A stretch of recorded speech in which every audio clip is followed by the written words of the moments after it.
Hello students.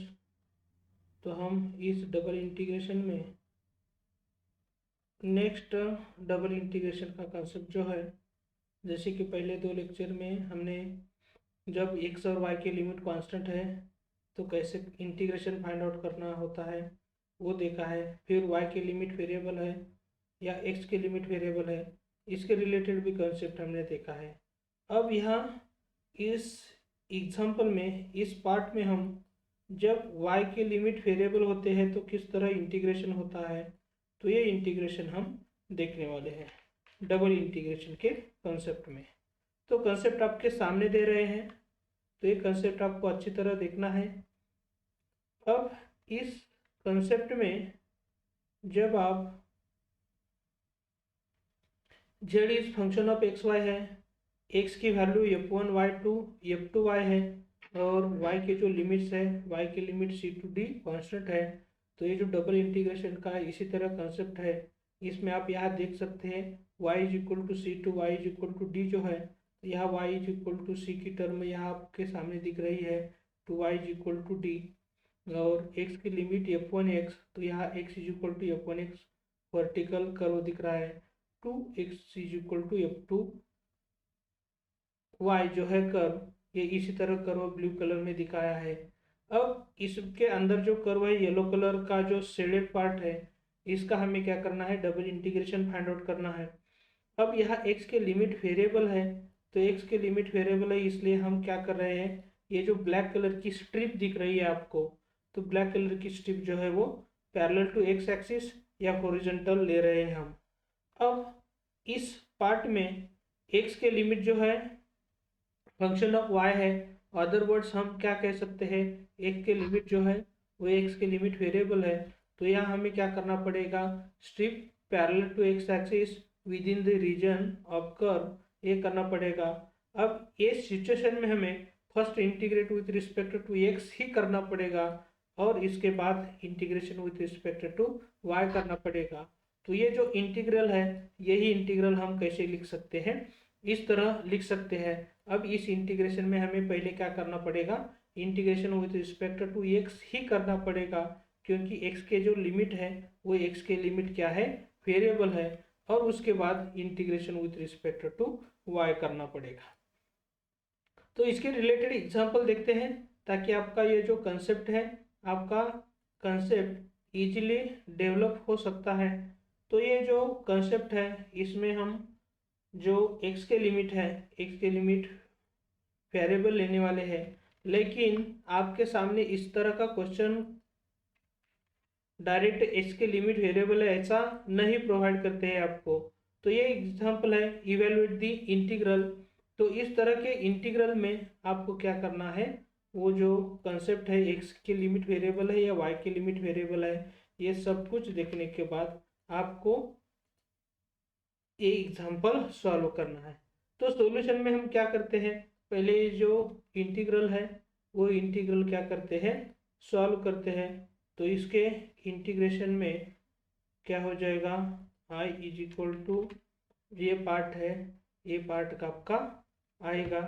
तो इस part में हमें क्या करना है, ये जो वेरिएबल y में लिमिट है, वो वेरिएबल y में लिमिट है वो किसके लिमिट होते हैं, x वेरिएबल के लिमिट होते हैं। तो हम यहाँ ये जो y के रिलेटेड जो लिमिट आया है, इसके रिलेटेड हम यहाँ क्या ले सकते हैं, ये जो लिमिट है वो x की लिमिट है, तो x is equal to 0 to y हो जाएगा। और इसके बाद जो रिमेनिंग लिमिट है, वो रिमेनिंग लिमिट अपने आप किसके हो जाएंगे, y के हो जाएंगे। आप यहाँ y की लिमिट दे सकते हैं या नहीं देंगे तो भी चलेगा, लेकिन हम यहाँ मेंशन कर ही देते हैं। तो ये जो लिमिट है, ये लिमिट किसके हो जाएगी, y की लिमिट हो जाएगी। अब यहाँ limit of integrations are variable, तो यहाँ जनरली जो है x के जो लिमिट है, x के लिमिट क्या है इन टर्म्स ऑफ y है। तो हम यहाँ थोड़ा सा चेंज कर देते हैं, यहाँ लिमिट्स ऑफ x जो है आर इन टर्म्स ऑफ क्या है, y है। तो यहाँ हमें पहले इंटीग्रेट विथ रिस्पेक्ट टू क्या करना पड़ेगा, x के लिमिट वेरिएबल है, तो पहले इंटीग्रेशन विथ रिस्पेक्ट टू क्या करना पड़ेगा, x करना पड़ेगा।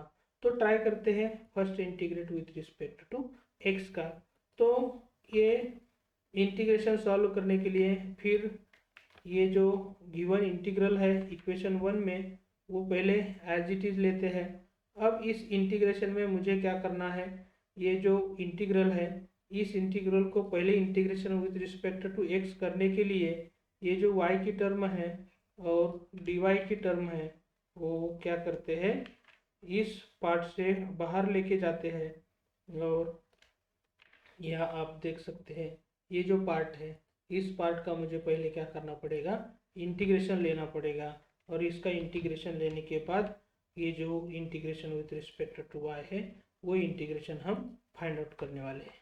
तो देखते हैं किस तरह ये जो इंटीग्रेशन है ये इंटीग्रेशन होगा। अब ये जो अंडर ओपन ब्रैकेट में जो इंटीग्रल दिया है ये सॉल्व करने के लिए मुझे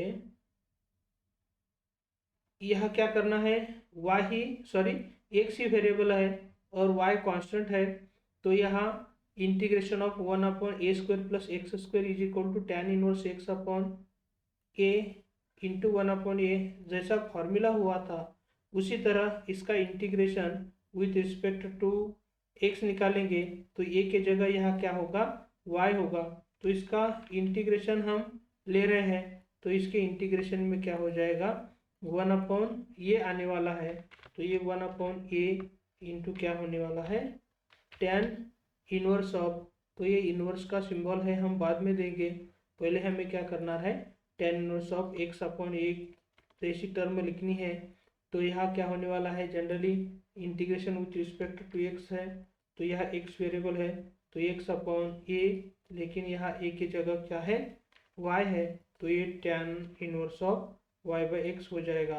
तो ये हमें tan इनवर्स करना है तो ये tan इनवर्स के लिए इसी तरह हम यहाँ कर रहे हैं। तो ये आपका tan inverse x upon y हो गया है। लेकिन यहाँ हमें क्या करना पड़ेगा, इसके जो लिमिट्स है इसके लिमिट्स पुट करने पड़ेंगे। तो यह जो लिमिट्स है, लिमिट है 0 टू, यह अपर जो लिमिट है क्या है, y ही लिमिट है। तो देखते हैं किस तरह इसका सिंप्लीफिकेशन हो रहा है।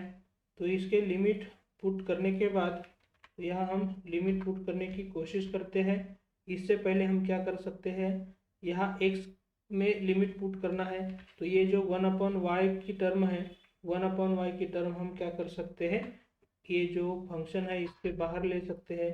और ये जो पार्ट है आपका यहाँ सामने देख रहे हैं इस पार्ट में हम क्या करने वाले हैं, अपर लिमिट पुट कर सकते हैं tan inverse x upon y में, और फिर tan inverse x upon y में लोअर लिमिट भी पुट कर रहे हैं। तो यहाँ आपका जो अपर लिमिट है वो अपर लिमिट तो आप देख सकते हैं y है तो x के जगह मुझे क्या करना पड़ेगा, y पुट करना पड़ेगा। तो tan इनवर्स y और लोअर लिमिट जो है x की वैल्यू क्या हो जाएगी, 0 हो जाएगी। तो इसी तरह आपका जो सिंप्लीफिकेशन है यह क्या करना पड़ेगा, ये जो पार्ट है ये पार्ट मुझे ब्रैकेट के अंदर ही लेना पड़ेगा। तो ये इसी तरह अपर लिमिट के लिए लोअर लिमिट के लिए ये पार्ट हो जाएगा। और ये सिंप्लीफाई जब हम करेंगे तो सिंप्लीफाई करने के बाद ये क्या हो जाता है, tan इनवर्स ऑफ 1 हो जाएगा और ये जो पार्ट है tan इनवर्स ऑफ 0 हो जाएगा। तो इसी तरह tan इनवर्स 1 की जो वैल्यू है वो tan इनवर्स 1 की वैल्यू शायद आपको मालूम है, वो tan इनवर्स 1 की वैल्यू क्या हो जाती है, π/4 हो जाती है। तो ये क्या हो जाएगा, π/4 हो जाएगा। और tan इनवर्स 0 की वैल्यू क्या होती है, 0 ही होती है। तो इसी तरह ये जो टर्म है अपर लिमिट के लिए और लोअर लिमिट के लिए सिंप्लीफाई करने के बाद π/4 - 0 आया है। अब ये जो π/4 - 0 π/4 ही रहेगा। तो ये π/4 की वैल्यू जो है हम डायरेक्ट तो कांस्टेंट वैल्यू है वो इंटीग्रेशन के बाहर ही ले सकते हैं। फिर जो रिमेनिंग पार्ट है आप यहाँ देख सकते हैं 1 और 1/y है तो यहाँ क्या हो जाएगा, दोनों कैंसिल हो जाएंगे और सिर्फ यहाँ इंटीग्रैंड में dy ही रहेगा। और ये dy है उसका इंटीग्रेशन y और लिमिट फ्रॉम 0 टू a हो जाएगा। तो अपर लिमिट पुट करने के बाद ये और लोअर लिमिट के लिए 0 हो जाएगा। तो ये सिंपल एग्जांपल है इसलिए थोड़ा सा इसका इंटीग्रेशन जो है हम डायरेक्ट ही लिख रहे हैं, πa/4 हो जाएगा। तो इसी तरह ये जो इंटीग्रेशन है वो इंटीग्रेशन की जो वैल्यू है आपकी, वो इंटीग्रेशन की वैल्यू क्या हो रही है, πa/4 ऐसी हो रही है। तो एकदम सिंपल तरीके से हम क्या कर सकते हैं, जब x के लिमिट वेरिएबल है तो पहले integration with respect to x लेना पड़ेगा and then with respect to y। तो इसी तरह ये जो एग्जाम्पल का कंसेप्ट है ये हम देख चुके हैं। इसके लिए एक लाइक तो आपकी तरफ से मिलना ही चाहिए। अब ये एग्जाम्पल होने के बाद आपको एक एग्जाम्पल देते हैं ताकि आप कैसे सॉल्व कर सकते हैं, आप मुझे कमेंट करके भी बता सकते हैं। इसका जो सॉल्यूशन है, ये सॉल्यूशन क्या आता है, आप मुझे कमेंट करके बता सकते हैं किस तरह इसका सॉल्यूशन फाइंड आउट करना है। सेम तरह का एग्जाम्पल है, लेकिन first integrate with respect to क्या करना है, देन विथ रिस्पेक्ट टू क्या करना है, ये सब कुछ आपको ही करना है और आप मुझे कमेंट करके बता सकते हैं ये जो क्वेश्चन है इसका सॉल्यूशन क्या हो जाएगा। फिर जो नेक्स्ट एग्जांपल है, नेक्स्ट एग्जांपल हम यहाँ ले रहे हैं। अब इस एग्जांपल में हमें फिर पहले देखना पड़ेगा कौन से वेरिएबल के लिमिट वेरिएबल है, या first integrate with respect to क्या करना है, ये सब कुछ हमें देखना पड़ेगा। अब ये जो इंटीग्रेशन है, इस इंटीग्रेशन को हम इक्वेशन 1 मान रहे हैं। अब इस इंटीग्रेशन में पहले जो लिमिट होते हैं ये y के लिमिट है, तो ये y के लिमिट किसके हो जाएंगे, x वेरिएबल के ही लिमिट ये होने वाले हैं। तो यहाँ ये जो लिमिट है यहाँ देने वाले, हम थोड़ा सा गलती से क्या कर दिया था, हमने ये कर दिया था। तो ये x इज इक्वल टू क्या होने वाला है, 0 to y होने वाला है। और ये जो लिमिट है y के रिलेटेड है, आप नहीं लिखेंगे तो भी चलेगा। तो यहाँ हम ऐसा कह सकते हैं, here limit of integration are not constant. तो यहाँ क्या हो रहा है, लिमिट ऑफ x जो है वो लिमिट ऑफ x क्या है, इन टर्म्स ऑफ y है। तो यहाँ थोड़ा सा जो पोजीशन है x और y की हम क्या कर रहे हैं, चेंज कर रहे हैं। तो पहले इंटीग्रेशन विथ रिस्पेक्ट टू क्या करना पड़ेगा, x करना पड़ेगा। तो ये जो पार्ट है इसका integration with respect to x हम करने वाले हैं। तो ये जो इंटीग्रल है, इंटीग्रल आपके सामने ले रहे हैं। इसमें हमें पहले integration with respect to x करना है।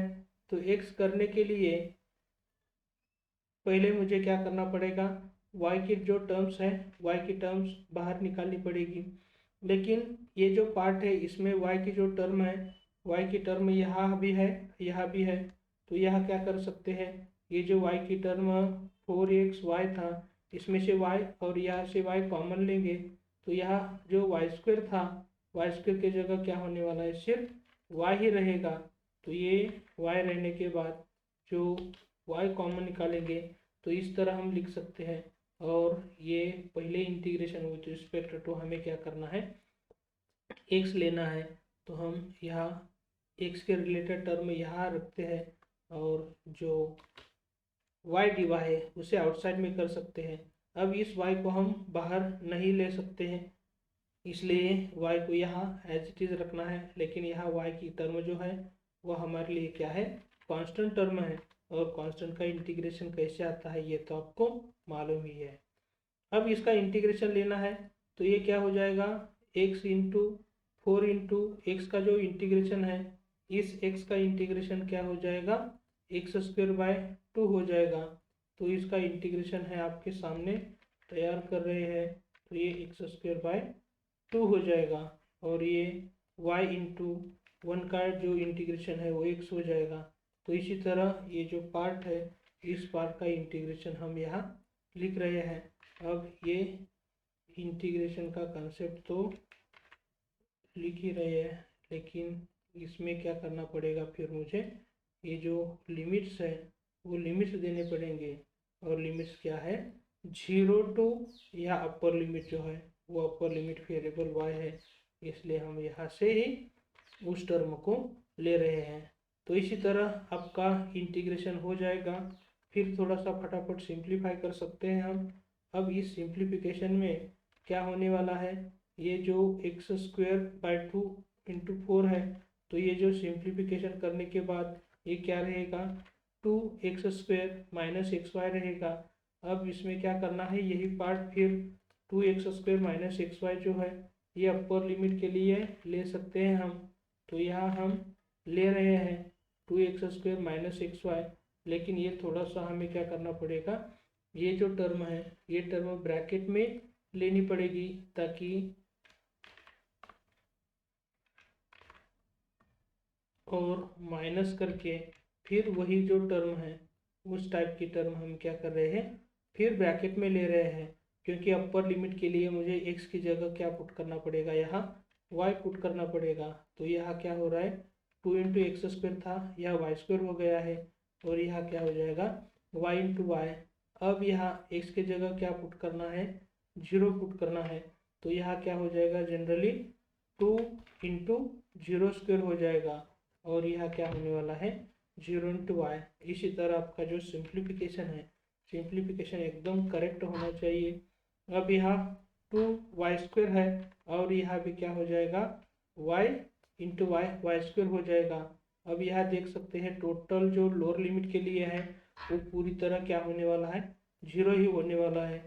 और जब हम इसे सिंप्लीफाई करेंगे तो सिंप्लीफाई करने के बाद ये 2 into Y square minus Y square जो है, तो ये पूरी तरह क्या होने वाला है, वाई स्क्वायर ही रहने वाला है।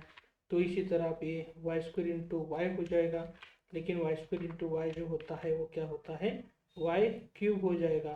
तो इसी तरह आपको ये सिंप्लीफिकेशन करना है, और वाई क्यूब का इंटीग्रेशन तो आपको मालूम ही है। तो वाई क्यूब का इंटीग्रेशन क्या होता है, वाई रेज़ टू 4/4 होता है। तो यहाँ हम वाई क्यूब का इंटीग्रेशन है वो तैयार कर रहे हैं। इसके लिए मुझे पहले क्या करना पड़ेगा, ब्रैकेट और इसकी लिमिट है वो देना पड़ेगा, और इसमें ये जो वाई क्यूब का इंटीग्रेशन है इसमें पावर क्या हो जाएगी, 4 हो जाएगी। तो ये पावर 4 अपॉन क्या होने वाला है 4, और लिमिट फ्रॉम 0 टू क्या होने वाला है 1। तो इसी तरह आपका ये जो इंटीग्रेशन है ये इंटीग्रेशन हो जाएगा, और इस इंटीग्रेशन के बाद ये जो टर्म है, शायद ये टर्म हमने यहाँ की जो टर्म है, यहाँ की टर्म यहाँ आई थी, तो ये इसी तरह वाई क्यूब का इंटीग्रेशन ये हो गया है।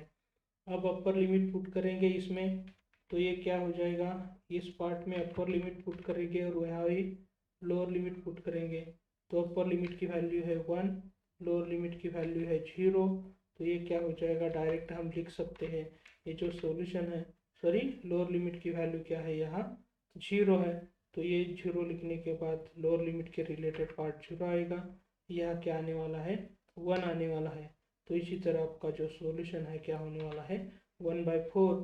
तो ये जो इंटीग्रेशन है आपके सामने, इस इंटीग्रेशन का सॉल्यूशन जो आपको मिलने वाला है वो क्या हो जाएगा, i इक्वल टू ये जो गिवन इंटीग्रल था इसकी वैल्यू क्या हो जाएगी 1/4। तो एकदम सिंपल तरीके से एकदम आराम के साथ ये जो एग्जांपल्स है वो एग्जांपल्स हम सॉल्व कर सकते हैं। इसके लिए आपकी तरफ से एक लाइक तो मिलना ही चाहिए, और बहुत सारे एग्जांपल जो है वो एग्जांपल्स हम देखने वाले हैं। लेकिन ये जो कंसेप्ट है 1/1 कंसेप्ट हम देख रहे हैं एकदम सिंपल तरीके से। तो बहुत सारे जो एक वीडियो आने वाले हैं इसके लिए आपका जो मेरा जो चैनल है RSN मैथ्स वो सब्सक्राइब करेंगे, और जल्द से जल्द 1000 सब्सक्राइब कंप्लीट करेंगे हम। तो ये लाइव लेक्चर लेने के लिए हम फिर ऑब्जेक्टिव के लिए लाइव लेक्चर लेने की सोच रहे हैं।